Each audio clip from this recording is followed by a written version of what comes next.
Right, I always start my videos by saying building back home from afar isn't easy, and today I just want to try and open up on something that I think I've actually failed on my Lusaka's Vorna Valley project. And I will give you a little bit more in my next videos on where we are and what we have been doing. And today I just want to show you that even when I sit here, it's not like everything is going as I expect. But I'll share this with you after this. Stick around and I'll be back.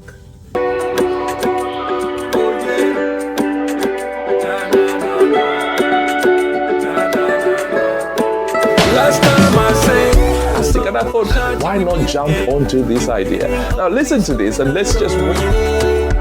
You don't have the whole interview in November, but going back to Africa, and we are building dreams in Africa, and that's what we are doing. So now, if you look at that, that's more or less like a slab in itself. I was chilling with the bros who was up for a night out. Care taken, especially. Saw you in the cut with that wifey demeanor. Hey, looking so bored out your mind though. You kinda give me the sign, so conversations became relation. Right, welcome back. If this is the first time you've come across this channel, my name is Kelvin Perry, and I am here on YouTube sharing my story of how to build in Zambia. Under this channel, Building Dreams in Africa. Yes, we are building dreams, one block after the other. Now, if this is the first time you're coming across this channel, please remember to hit that like button, subscribe, and smack that bell.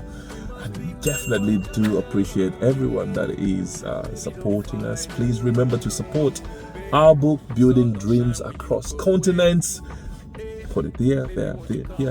And you know, that book is on Amazon, and some of the things that I'm actually sharing comes from that book, and I'll continue doing that. And yeah, your support would definitely be appreciated. And please remember to hit that join button. There is that community button where you subscribe to or join the community on YouTube, and I'll be sharing quite a lot of details. And actually, from what I'm going to talk about here, a lot of details, numbers, whether it's the numbers of what we are spending on, or what we spent on our project in Lusaka. I'll be sharing that with you every step of the way, the full detailed design. What is it that I'm building?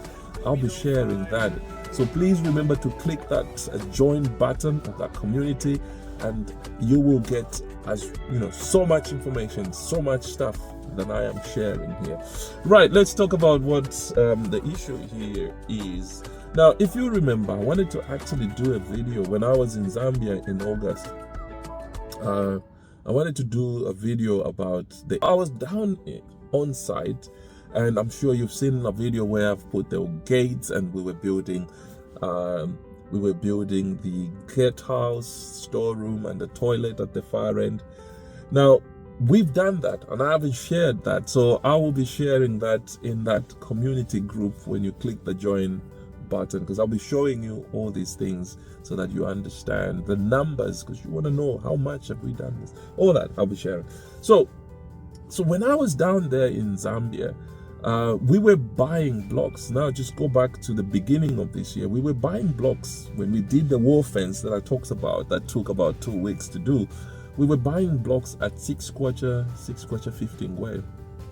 So that was in March. So when you talk about March, August, the blocks went up to about 7 kwacha 15 way.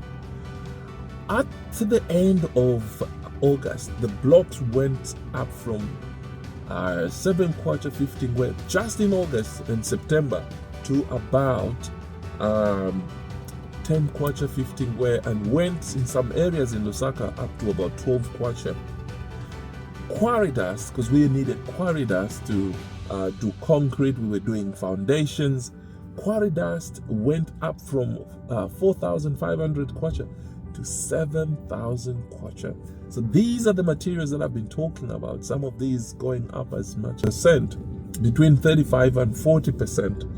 So cement as well. I'm sure you've seen the video there where I actually said cement Mpamvu was about 165. That went up, and right now we are buying Mpamvu in the same Vorna Valley at 175 kwacha. So you could see how this the prices just erupted, increased.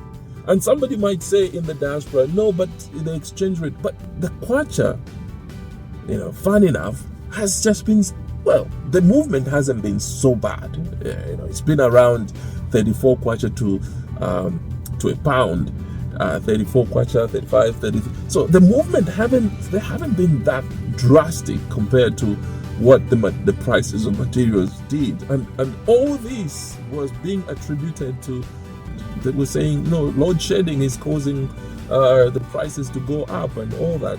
As you know, people will take advantage. At that point, I was now thinking, you know what, I am not going to continue building. I'm gonna stop. But my brother in marriage told me, he says, Mr. Piri, these things will never come down. Because I was thinking, the prices might come down. He says, no, just keep on going.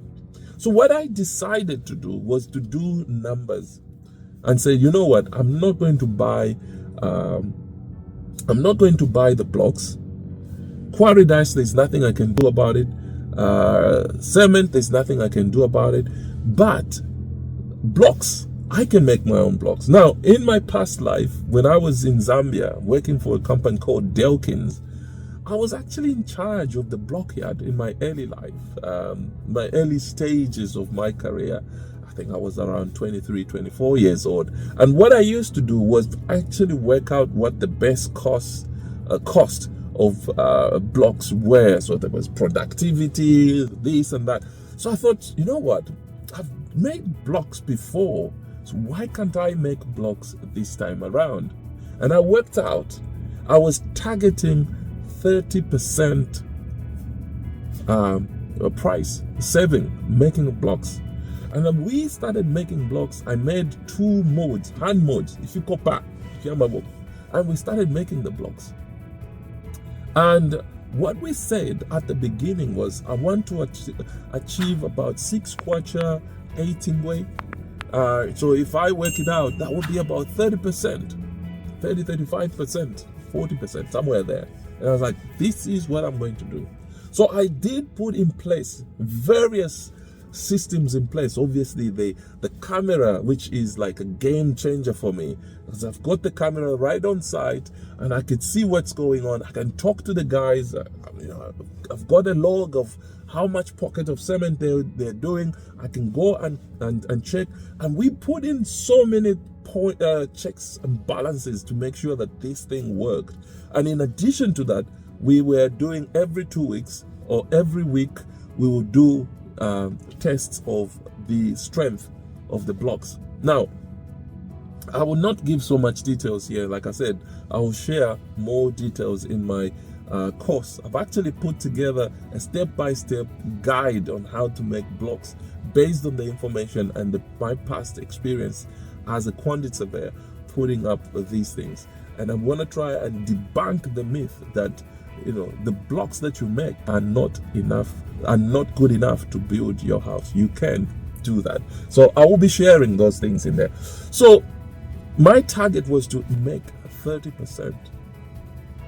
And as we made the tests, the blocks were coming out very strong, and we were using superset. We were adding quarry dust and stones to our mix for the blocks.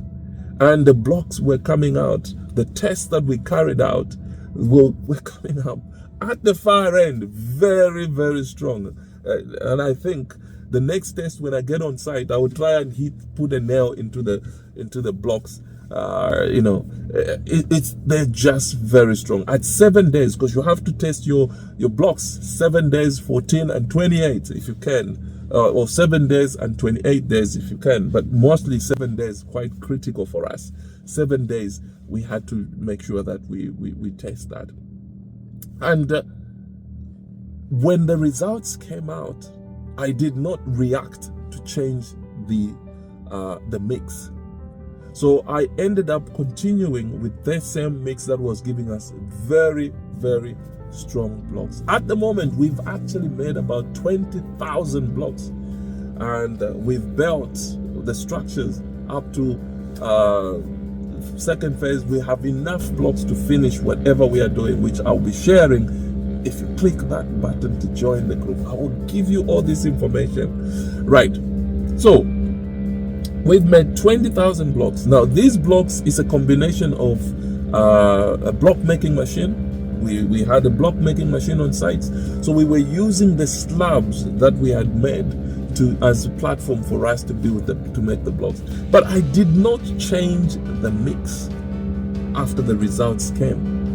And so we continued with these strong blocks and this strong block, which meant that at the end of the day, instead of making 30%, I ended up making 10%. Now the blocks have come down slightly, about 10 kwacha 15 weight, and I'm only making 10%. But hey, rather than being so sad about it, yes, I failed to achieve that set target, but I have come out of this with a whole lot of knowledge and information that if somebody asks me and say, Kelvin, are you able to do this? Are you going to do this again? Yes, I am going to do this, but this time around, I'll be very quick to react, and I will be making sure that I check and react as the result comes in. It is possible for you to make your own blocks and build your house. So to me, that is something that I am really beating myself up. Because hey, just imagine what you could do with 30% or saving on your blocks. Hey, I'm only getting 10%, but the data that I have gathered, the information that I've gathered, I have searched, and I have information that could help you really come up with the right block for your building, made cheaply, not cheaply, guidance. Again, I will share that information. Click and join that group and support us that way so that we could share. The idea for me as a quantity surveyor is to try and help. You know, I don't want somebody thinking, you know, it's not possible. I think you can do it. I think it's possible. When I thought about I'm going to make blocks, people were like, oh, you're going to make blocks? Ah, no. I even asked my architect, I said, what do you think about me making blocks? And he was like, well, it can be done, but time. But I have a lot of time for 30% discount, cost benefits that comes with it. So when I look at that, I'm thinking to myself, I am going to do this again, and I will not rest. Yes, the Vorna Valley, more than 20,000. I think we need about 30,000 or 35,000. So we're nearly there. But I'm gonna do it again, and I'm gonna do it. I'm gonna make blocks on site, and I'm gonna make sure that I save that 30% that I have made. I am so determined, and I will take you with me on that journey if you are interested. Now, if you find this quite helpful, please remember to support us, and remember to click that like button, subscribe, and share this with any member of your community. Now, let me show you where I am.